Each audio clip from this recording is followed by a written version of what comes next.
We have a special treat for you today here at the Four Boxes Diner. We have Justice Antonin Scalia, the late Justice Scalia, in his own words, reading from the bench of the United States Supreme Court the opinion, the summary and the opinion of the District of Columbia versus Heller decision from 2008. That's right. June 2008, the Heller decision was decided after an oral argument in March of 2008, that same year.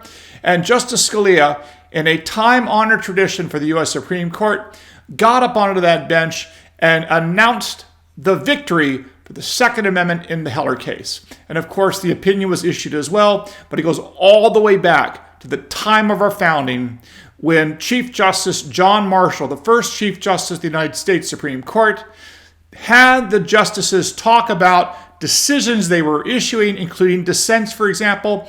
That tradition continues to this day.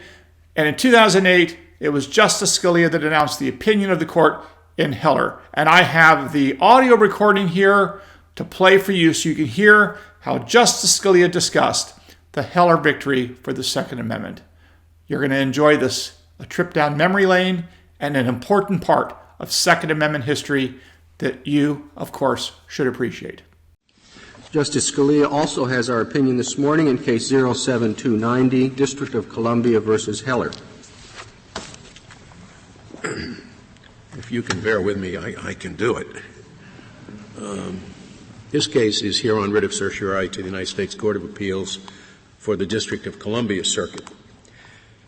District of Columbia law bans handgun possession by making it a crime to carry an unregistered firearm, prohibiting the registration of handguns, and providing separately that no person may carry a handgun not licensed by the Chief of Police, who is authorized to issue one-year licenses.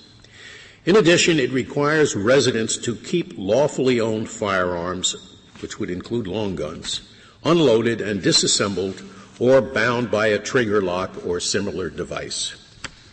Respondent Heller, a D.C. special policeman, applied to register a handgun he wished to keep at home, but the district refused. He filed this suit seeking on Second Amendment grounds to enjoin the city from enforcing the ban on handgun registration, the licensing requirement insofar as it prohibits carrying an unlicensed firearm in the home, and the trigger lock requirement insofar as it prohibits the use of functional firearms in the home. The district court dismissed the suit, but the United States Court of Appeals for the District of Columbia Circuit reversed, holding that the Second Amendment protects an individual's right to possess firearms and that the city's total ban on handguns, as well as its requirement that firearms in the home be kept non-functional even when necessary for self-defense, violated this right. The Court of Appeals directed the district court to enter summary judgment for respondent. In an opinion filed with the clerk today, we affirm the judgment of the District of Columbia Circuit. We hold that the Second Amendment guarantees an individual right to have and use arms for self-defense in the home, and that the district's handgun ban, as well as its requirement that firearms in the home be rendered inoperative, violates that right. Our opinion is very lengthy, examining in detail the text and history of the Second Amendment.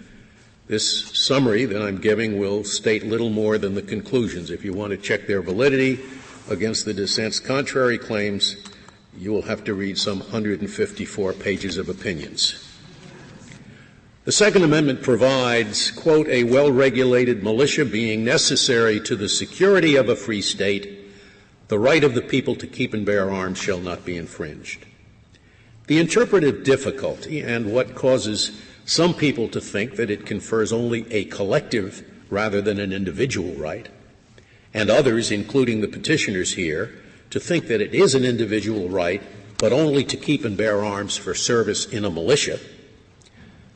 The interpretive difficulty that produces those positions is, of course, the prologue, a well-regulated militia being necessary to the security of a free state. It's a standard principle of interpretation, and was in 1791, that a prologue cannot limit the scope of the operative text, which often goes beyond the narrow purpose set forth in a prologue. It would be peculiar, however, for the prologue positively to contradict the text.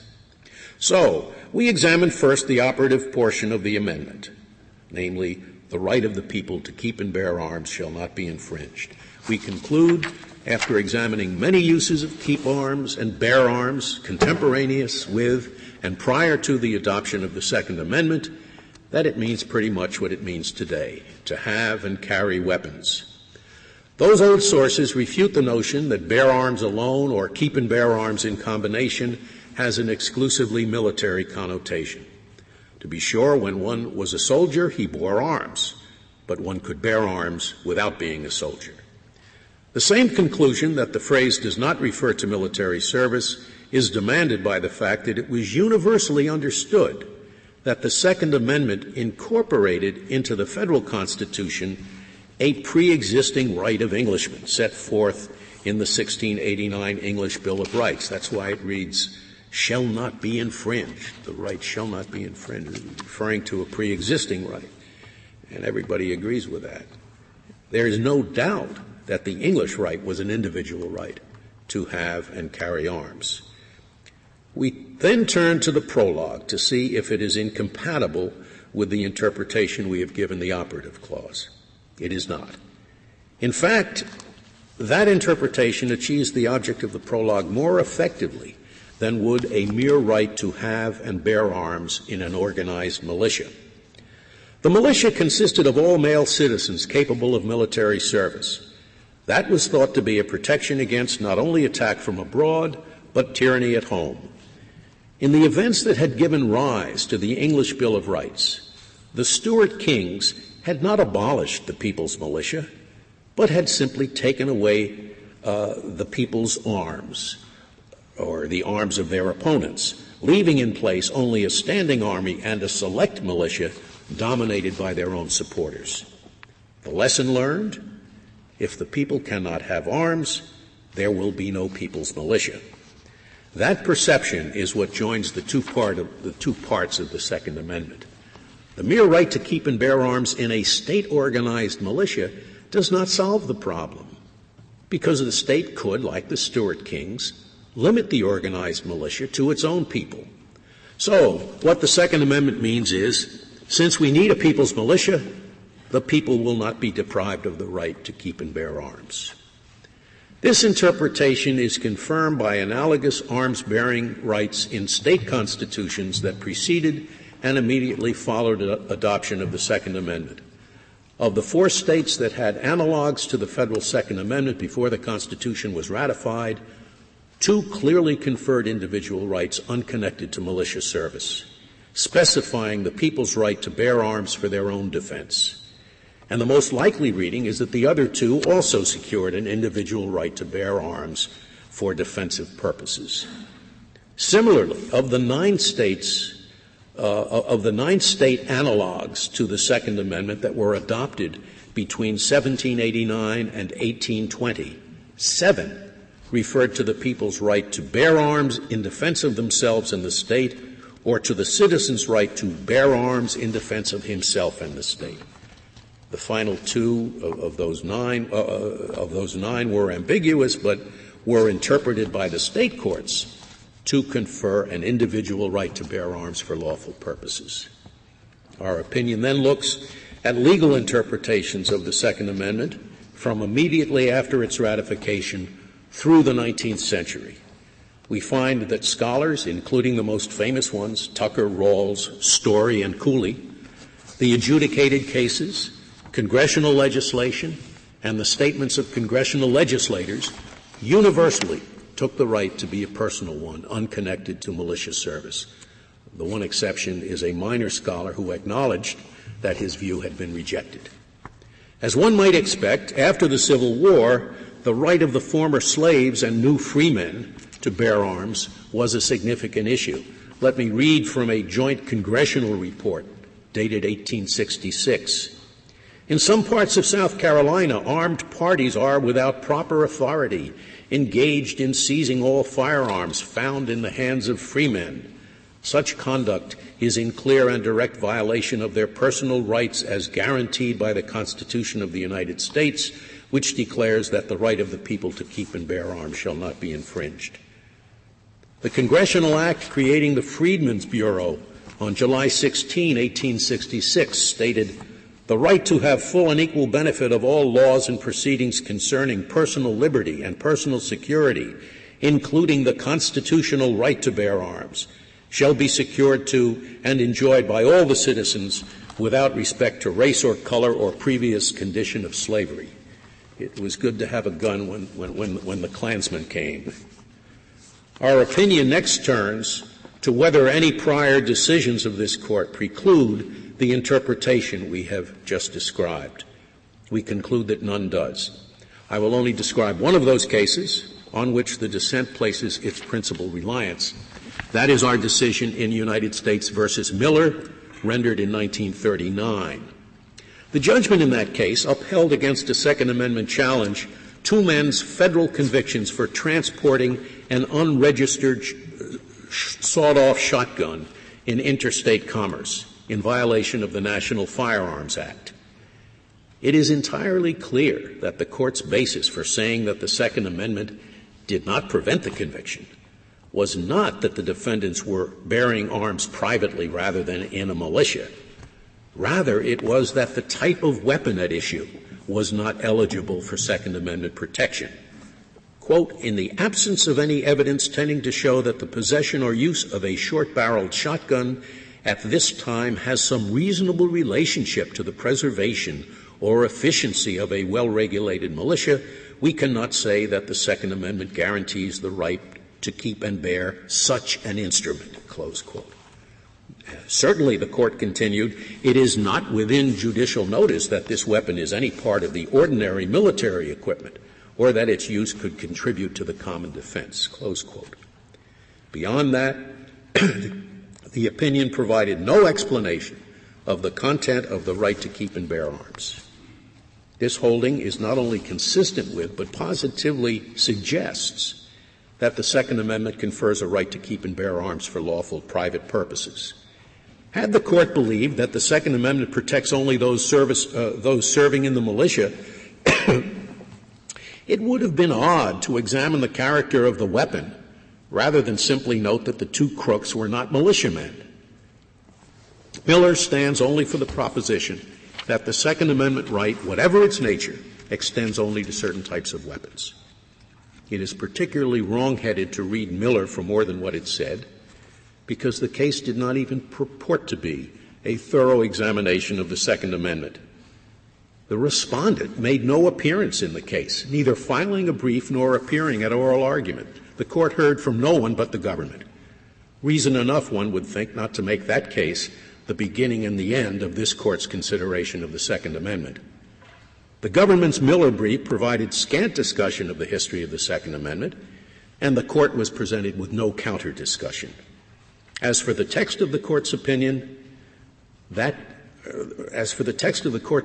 itself, that discusses none of the history of the Second Amendment. It assumes from the prologue that the amendment was designed to preserve the militia, which we do not dispute, and then reviews some historical materials dealing with the nature of the militia and in particular with the nature of the arms their members were expected to possess.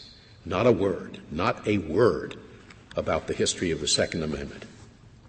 The next section of our opinion points out that, like most rights, the Second Amendment right is not unlimited. It is not a right to keep and carry any weapon whatsoever, in any manner whatsoever, and for whatever purpose. For example, concealed weapons prohibitions have been upheld under the amendment or state analogs. Our opinion should not be taken to cast doubt on long-standing prohibitions on the possession of firearms by felons and the mentally ill, or laws forbidding the carrying of firearms in sensitive places such as schools and government buildings, or laws imposing conditions and qualifications on the commercial sale of arms. Miller's holding that the sorts of weapons protected are those, quote, in common use at the time, close quote, finds support in the historical tradition of prohibiting the carrying of dangerous and unusual weapons. We make no attempt to provide, and no excuse for not providing, extensive historical justification for those regulations of the right that we describe as permissible. Since this case represents the Court's first in-depth examination of the Second Amendment, one should not expect it to clarify the entire field. There will be time enough to expound upon the historical justifications for these exceptions we have mentioned, if and when those exceptions come before us. Finally, we come to our disposition of the case. The district's handgun ban and the trigger lock requirement, at least as applied to immediate self-defense, which is all that respondent asked for, violate the Second Amendment. The district's total ban on handgun possession in the home amounts to a prohibition of an entire class of arms that Americans overwhelmingly choose for the lawful purpose of self-defense. Under any of the standards of scrutiny the Court has applied to enumerated constitutional rights, this prohibition, in the place where the need for lawful defense of self, family, and property is most acute, would fail constitutional muster.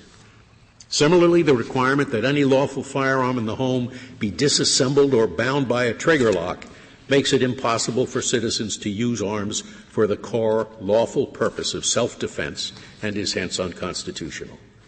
Because Heller conceded at oral argument that the D.C. licensing law is permissible if it is not enforced arbitrarily and capriciously, the Court assumes that a license will satisfy his prayer for relief, and so we do not address the licensing requirement. Assuming he is not disqualified from exercising Second Amendment rights by being a felon or mentally ill, for example, the district must permit Heller to register his handgun and must issue him a license to carry it at home.